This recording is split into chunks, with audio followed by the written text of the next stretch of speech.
अति आवश्यक है। अच्छा, कई लोग ये बात कहते हैं कि देवी जी आप कहती हो जीवन में गुरु बनाओ, गुरु बनाओ। क्या करना है गुरु बना के? गुरु क्या करते हैं? गुरु क्या करते हैं? कान में मंत्र देते हैं। तो वो मंत्र तो किताबों में भी लिखे रहते हैं, तो फिर किताबों से ही पढ़ ले, गुरु काय को बनाए? तो आप ऐसे समझो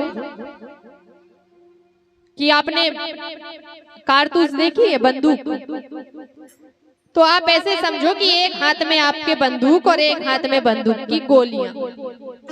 अब आप बंदूक की गोली को लो और एक दीवार पर ऐसे फेंको, कुछ होगा? कुछ नहीं होगा। अब उसी गोली को कारतूस के बंदूक के भीतर डालकर दीवार में चलाओ तो क्या होगा?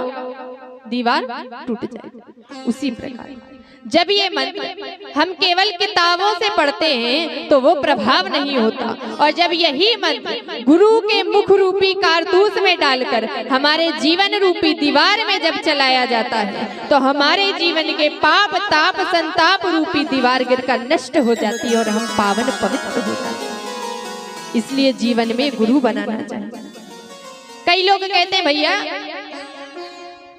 कृष्णम वंदे जगत गुरु, भगवान श्री कृष्ण जगत के गुरु हैं। तो सत्य बात है, कृष्णम वंदे जगत गुरु, भगवान श्री कृष्ण जगत के गुरु हैं। लेकिन जगत गुरु ने भी जब मनुष्य का रूप धारण किया तो गुरु बनाया कि नहीं? उज्जैन में सांदीपनी जी इनके गुरु बने।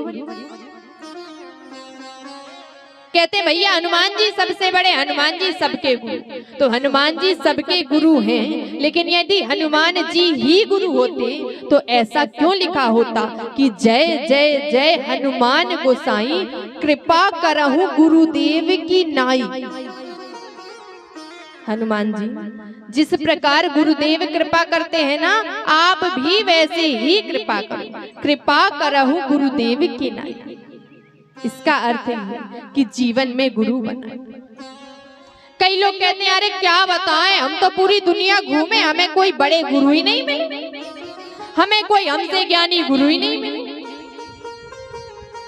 तो एक बात सदैव याद रखिएगा, जब भी किसी गुरु के पास जाओ तो छोटे बनकर जाओ। जब आप छोटे बनकर जाओगे तो आपको आपसे बड़े गुरु अवश्य मिल जाएंगे।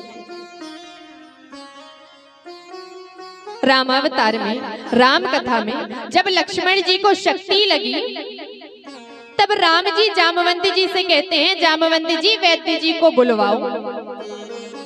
अब आप बताओ राम जी से बड़ा कौन है?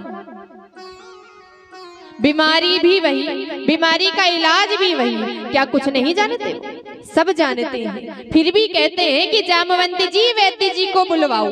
क्यों? इशारा किया कि जीवन में केवल मेरे होने से काम नहीं चलेगा, जीवन में सद्गुरु वैद्य को बुलवाओ। और वैद्य जी को लेने कौन गए? हनुमान जी। और यहाँ बताया कि गुरु जी के पास जाओ तो कैसे जाओ। हनुमान जी कैसे गए?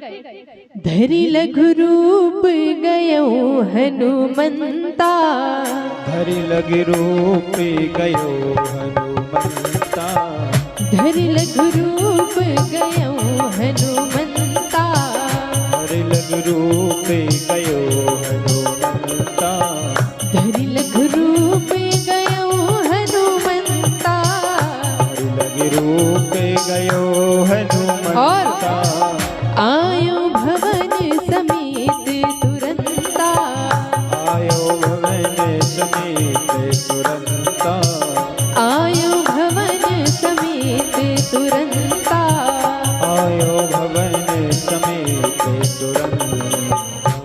धरि लघु रूप गयऊ हनुमंता और आयऊ भवन समेत तुरंता। लघु रूप छोटे बनकर गए और आयऊ भवन, पूरे भवन को लेकर आ गए, केवल वैद्य जी को नहीं लाए। जामवंती जी ने कहा भैया हमने कहा था कि वैद्य जी लाओ, तुम तो पूरा भवन ले आए। हनुमान जी बोले सुनो जामवंती जी, इलाज का मामला था, कहीं बाद में वैद्य जी बोलते अरे मामला गंभीर है, ऑपरेशन होगा, चाकू छुरी तो अस्पताल में है, सो हम हॉस्पिटल से ही तो उठा लाए।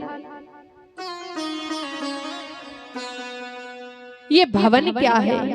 ये शरीर ही भवन है। कल आपने सुना था, ये 9 द्वारों का शरीर ही भवन है। और जब जीवन में गुरु आता है तो इसी भवन रूपी शरीर के साथ आता है। इसलिए जीवन में गुरु बनाना अति आवश्यक है, क्योंकि कहा गया है कि गुरु बिनु भवनिधि तरह ही न कोई, और जो बिरंज शंकर सम। यदि कोई ब्रह्मा और शिव के समान ऐश्वर्यवान है, यदि जीवन में गुरु नहीं तो वह इस संसार से तर नहीं सकता। पहली सेवा गुरु सेवा, गुरु की सेवा करें, जीवन में गुरु बनाए। दूसरी सेवा गौ सेवा,